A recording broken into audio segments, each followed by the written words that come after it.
Hey guys, Paul here, speaking with Justin and Steve about Jill Stein. This is pretty interesting because I'm asking, where are the Bernie supporters flocking to? And these guys have some pretty interesting commentary about how the polls are not reflecting the millennials because they're not picking up. Well, anyway, Justin, would you just tell me more about what you were saying about how the millennials are not being polled accurately? Okay, so Paul, thank you for taking your time to talk with us this morning. First of all, it's nice to really engage in good conversation with folks about what's really going on with this election. The media right now is not talking about Jill Stein or Gary Johnson. There's a big media blackout on them. Now, to get to your question about the polling, though, we find that, there's the Presidential Debate Commission, which is setting the threshold for when a third-party candidate can debate, and it's 15%. But you have arbitrarily high polling, which is conducted by large media firms, and which are corporately controlled. So not only do these questions for the polls, are they somewhat skewed, and they say, like, who would you vote for, Clinton or Trump? They don't throw in the third-party candidates. Right. They're also conducting these polls via majority landlines. Right. Which millennials... Your grandmother might have a landline. Right. I don't have a landline. I mean, I don't know anybody with a landline anymore. So those people that are trying to conduct these polls, they aren't getting that voice of the millennials that supported Bernie Sanders for the most part. You're saying that the millennials are on the apps. They're not on the landlines. They're on the apps. And according to this app, Jill Stein's in the lead. So this app is called We the People, and we have like 30%... On the Play Store, on the Google Play Store. Yeah. Or Apple. Yeah. Or iTunes. So it basically, it shows you anybody that signs into the app. Let me try to zoom in here. Yeah, and it's actually showing Trump is up right now. Right. But can you read the percentage? Because I don't know if I can pick those up right now. Sure. Right now it's 23 for Clinton, 33 for Trump, 14 for Johnson, and 32 for Jill Stein. And actually it just changed a little bit. So what happens is... It's in real time. It's in real time. Too, and you can read different regions and their different percentages.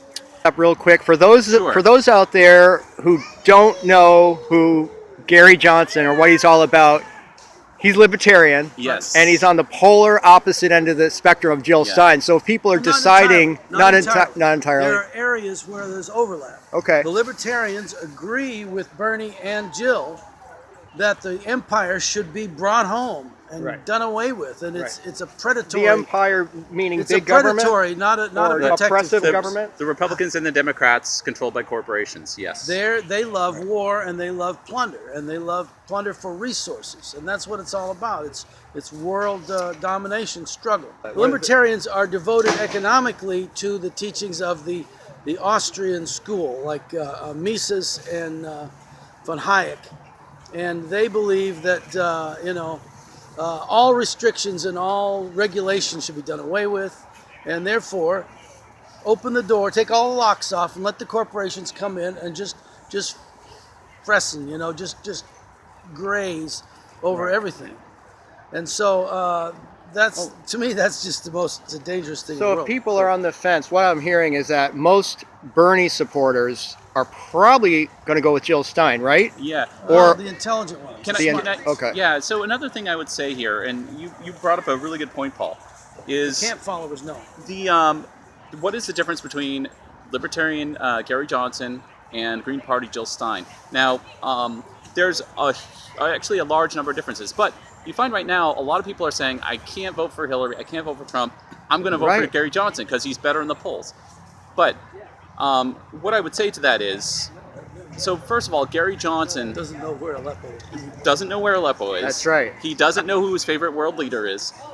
Jill Stein has clear answers to those kinds of questions.